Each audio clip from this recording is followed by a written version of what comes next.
ನಮಸ್ಕಾರ. ಸರ್, ಇವತ್ತು ಸಾಗರ ಆಂದೋಲನ ಪತ್ರಿಕೆಯ ವಾರ್ಷಿಕೋತ್ಸವಕ್ಕೆ ಬಂದಿದ್ದೀರಾ. ಹಾಗೆಯೇ ನರಸಿಂಹಯ್ಯನವ್ರಿಗೆ ಶುಭಾಶಯ ಹೇಳಿದ್ರೆ ತಾವು ಏನು ಹೇಳ್ತೀರಾ ಸರ್ ಈ ವಿಚಾರವಾಗಿ? ನರಸಿಂಹಯ್ಯನವರು ನನಗೆ ತುಂಬ ಹಳೆಯದು ಅಂದರೆ ನಾನು ವಿದ್ಯಾ ಪ್ರಿಂಟಿಂಗ್ ಪ್ರೆಸ್ ಕೆಲಸ ಮಾಡ್ತೇನೆ 1983 ಆವಾಗ ನರಸಿಂಹಯ್ಯನವರು ಕಸಬಾ ಸೊಸೈಟಿನಲ್ಲಿ ಕೆಲಸ ಮಾಡ್ತಾರೆ. ಅಲ್ಲಿ ಇದು ಜನರಲ್ ಬಾಡಿ ಮೀಟಿಂಗು ಮತ್ತು ಅಲ್ಲಿ ಸಂಬಂಧಪಟ್ಟ ಪ್ರಿಂಟಿಂಗ್ ಎಲ್ಲ ಮಾಡಿಸೋಕ್ಕೆ ಬರ್ತಾರೆ. ಅವಾಗಿಂದ ಪರಿಚಯ ಪಾಪ ಅವಾಗ ಏನು ಆಕ್ಟಿವಾಗಿ ಓಡಾಡ್ತಿದ್ರು. ಈಗಲೂ ಅದೇ 83, ಈಗ 2026 ನೋಡಿ, ವಯಸ್ಸಿನ ನಂತರ ಎಷ್ಟೇ ಆದ್ರೂ ನರಸಿಂಹಯ್ಯನವರು ಅಷ್ಟೇ ಚಟುವಟಿಕೆ ಆಗಿದ್ದಾರೆ. ಆ ಸೊಸೈಟಿ ಆದ ನಂತರ ಅವರು ಮಾಧ್ಯಮಕ್ಕೆ ಬಂದರು, ಆಂದೋಲನ ರಿಪೋರ್ಟರ್ ಆಗಿದ್ದರು ಮತ್ತು ಬೇರೆ ಬೇರೆ ಇದು ಪೇಪರ್ಗಳು ಮತ್ತು ಅವರದೇ ಸ್ವಂತ ಟಿ ವಿ ಪ್ರೆಸ್ ಸ್ಟಾರ್ಟ್ ಮಾಡಿದ್ರು. ಅವರು ಏರಿಳಿತಗಳು ನೋಡಿದ್ವಿ. ಅವರು ಫಸ್ಟ್ ಪ್ರಿಂಟಿಂಗ್ ಪ್ರೆಸ್ ಶುರು ಮಾಡಿದ್ರು, ನಂದು ಲೆಟ್ರ್ ಪ್ರೆಸ್ ಇತ್ತು. ಆವಾಗ ಲೋಕೇಶ್ವರ ಒಂದು ಸುಳ್ಳು ಇದು ಮಾಡಿದ್ರು. ಒಂದು ಎಲೆಕ್ಷನ್ ಬಂದಾಗಂತೂ ಅವ್ರಿಗೂ ಸಾಕಷ್ಟು ಬಂತು. ಬಟ್ ಇದನ್ನು ಡಿಮ್ಯಾಂಡ್ ಇತ್ತು, ಅದು ಫುಲ್ಫಿಲ್ ಮಾಡೋಕ್ಕಾಗ್ತದೆ. ಲೇಬರ್ ಪ್ರಾಬ್ಲಮ್ ಇತ್ತು.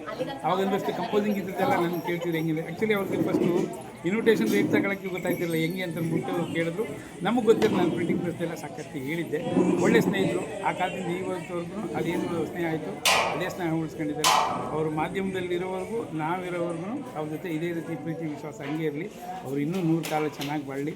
ಅವ್ರ ಮಕ್ಕಳು, ಸೊಸೆಯರು, ಮೊಮ್ಮಕ್ಕಳು, ಪತ್ನಿ ಶ್ರೀಮತಿ ಅವ್ರಿಗೆ ಯಾವಾಗಲೂ ಸಾಥ್ ಕೊಡ್ತಾರೆ. ಅವರು ಹೆಚ್ಚಿಗೆ ಎಲ್ಲರೂ ದೀರ್ಘವಾಗಿ ಸುಮಂಗಲಿಯಾಗಿರಲಿ ಅನ್ನೋದು ನನ್ನ ಆಸೆ. ಸರ್, ತಮ್ಮ ಪರಿಚಯ?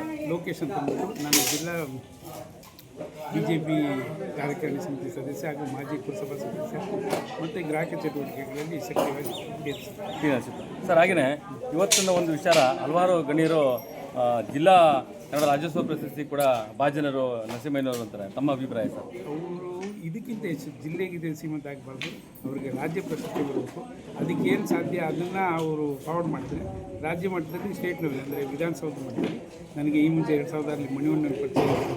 ಅವರು ವಿಧಾನಸೌಧದಲ್ಲೇ ಇರೋದು. ಅವ್ರ ಮಟ್ಟದಲ್ಲಿ ನಾನು ಮಾತಾಡಿ ನಮ್ಮ ನರಸಿಂಹಯ್ಯನವರ ಆತ್ಮೀಯ ಸ್ನೇಹಿತರಿಗೆ ಸ್ಟೇಟ್ ಲೆವೆಲ್ ಅವಾರ್ಡ್ ಬರಬೇಕನ್ನೋ ನನ್ನ ಆಸೆ. ಅದಕ್ಕೆ ನನ್ನ ಕೈಲಿಂದ ಏನು ಸಾಧ್ಯ ಅದು ಖಂಡಿತ ನಾನು. Thank you sir.